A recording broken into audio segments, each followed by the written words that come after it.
My name is Mr. Robinson Ume. I'm from St. Patrick's Catholic Church, Baraki. So, Father, it's a privilege to have this opportunity to be before you this evening to ask you how far about your priestly ordination. My question is this: how has your experience been as a priest for 25 years? Then I don't know, should I add my question once? All right. The second question is, what are some of most memorable moments in your priestly ministry? The last one is, how do you balance the spiritual and administrative responsibility of being a priest in a parish? Thank you, sir. Well, God is the one who calls whoever He wants. Christ said, "You did not choose me, I chose you to go and bear fruit that will last." Now, as an individual, what has been the experience? It has been wonderful. Though along the line, there are some challenges. There were some challenges which everybody will normally experience. The first major challenge I had was when I was involved in an accident a year after my ordination. We were coming from Benin, and we had bus tire. It was my own car. There was one car that the bishop gave to me that we were in. And when we had the bus tire, the car somersaulted, and the car was a total wreck. I remember when I got back home, and Bishop Abeguni now came to visit me in the parish, then in the cathedral. I was crying because the car was a total wreck, and it was the bishop's car that he gave to me that time. And the Baba now said, "Peter, don't cry. We can replace the car, but we cannot replace your life. We can't go to the market to buy a life for you." And that it was a major defining factor for me that yes, as a priest, we have a bishop, then a good father to all of us. And by the time I was 5 years in the priesthood, I'd already done my master's degree in OAU and just completed another master's at the Dominican Institute, now Dominican University in Ibadan. So I was seconded to the seminary to be a lecturer. I was lecturing at the Dominican Institute in Ibadan, and at the same time lecturing in the major seminary. I was the dean of students. So by 2009, I left the major seminary for further studies in the United States. But when I got to US for my doctorate program, Duke University in Pittsburgh, Pennsylvania, I was not allowed into any rectory. I had to go and rent an apartment. And from the place I was living, about 1 hour by bus to the university, the stress was much. And even in the department, despite the fact that the university is a Catholic university, it's owned by the Spiritan Fathers. The discrimination on campus, I just couldn't stomach. The racial discrimination. At a point, after spending a year, I was to spend 3 years. After spending a year, I was just fed up with the whole system. I was. And I called the bishop that I'll be returning back home. So I now asked for leave of absence from the university, just for me to come back home and cool down first and return back. So when I came back home, of course, I couldn't return to the seminary where I was lecturing.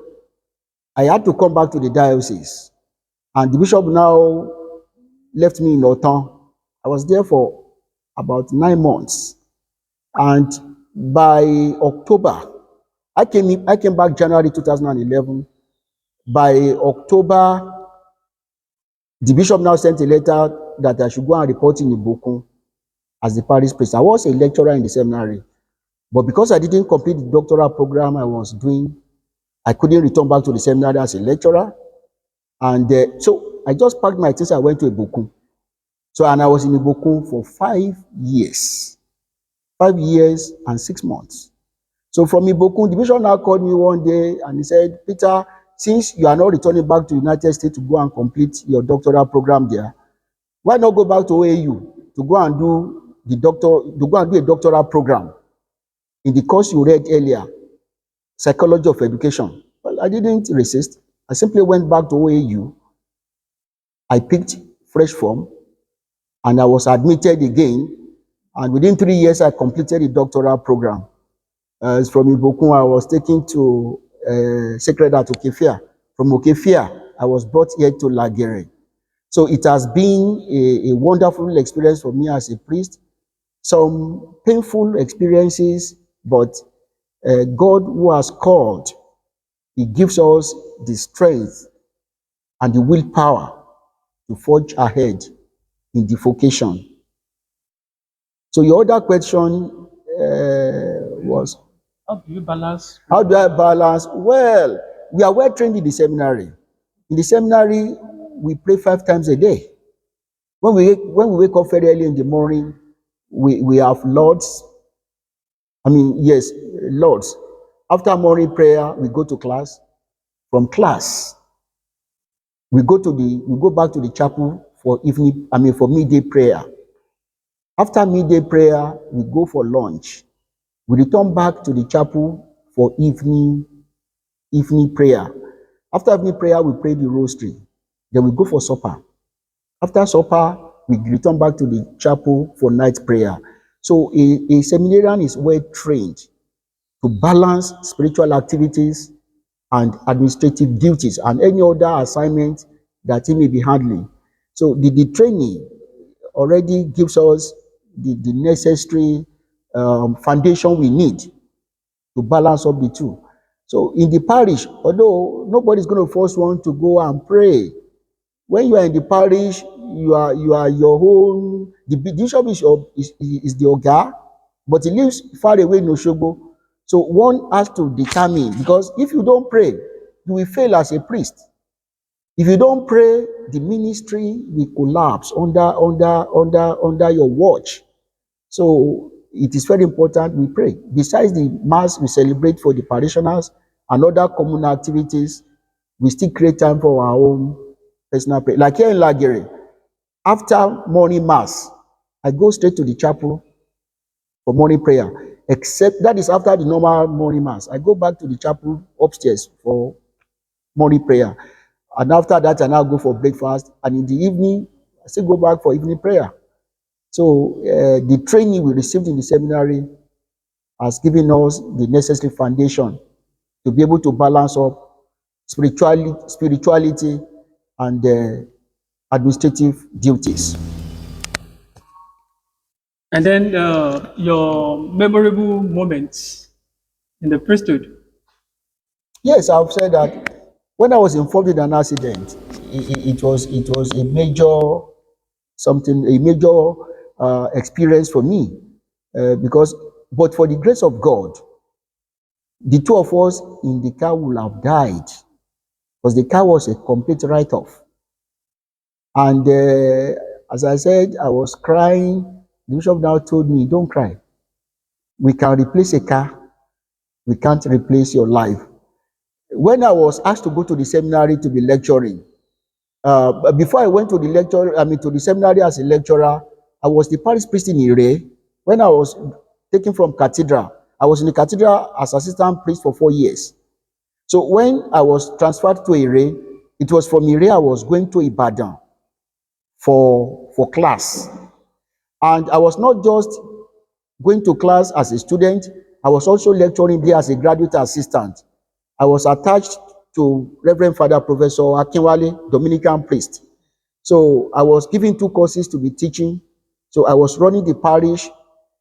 I was a master's student in theology, and at the same time, I was a lecturer. I had to cover 100 and something kilometers every week, to and fro. It wasn't easy for me. Even when I was doing the doctoral program, I was coming from Ibokun. I was in Ibokun when I did my doctoral program in OAU. From beginning to the end, I was in Ibokun. I was a parish priest, and I had 4 mass centers that I was running: St. Francis Hilary, St. Lawrence Otonile, St. Paul's in Mesile, St. Paul's at Dawode, and there was another church, Ilase, and Ilawun Ijesha. So, but in all this, I was able to combine all the responsibilities because I remain convinced that a priest must be up and doing. When you breathe your last, then you know you are gone. But when you are still alive, then you must be alive to all your responsibilities. Thank you. When I came back from US, without completing the program, honestly, it was a very tough time for me. Imagine a situation where you write 10 paper and a lecturer will tell you to go and give to somebody who speaks English to moderate for you before you come and submit. 10 paper. Imagine a situation where to get social security number, I was asked to go and be working in the student hostel as a cleaner. That was the job available.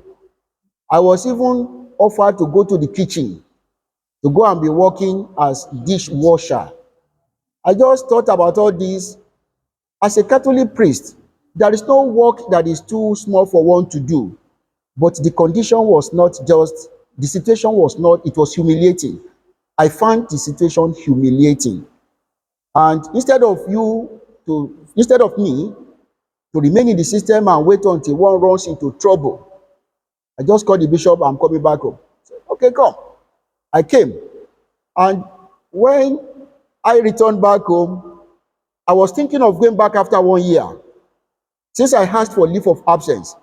So when it was time for me to go back, the scholarship was renewed.